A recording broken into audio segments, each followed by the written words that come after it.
এখন আমাদেরকে একটু শোনাচ্ছি আমি দাদরা তালের কত মানে সুন্দর মানে বাজালে তার কত মিষ্টতা আছে দেখুন। আমি একটা পিন্টু ভট্টাচার্যের গান আমাদেরকে শোনাচ্ছি, দাদরা তালের সমাত্রা তাল এটা।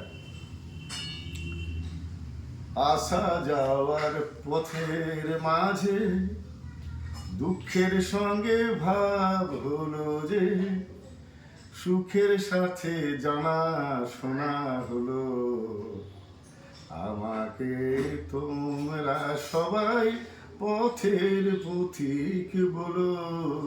তখন গানটা নিচে আসা যাওয়ার পথের মাঝে দুঃখের সঙ্গে ভাব হলো যে, সুখের সাথে জানা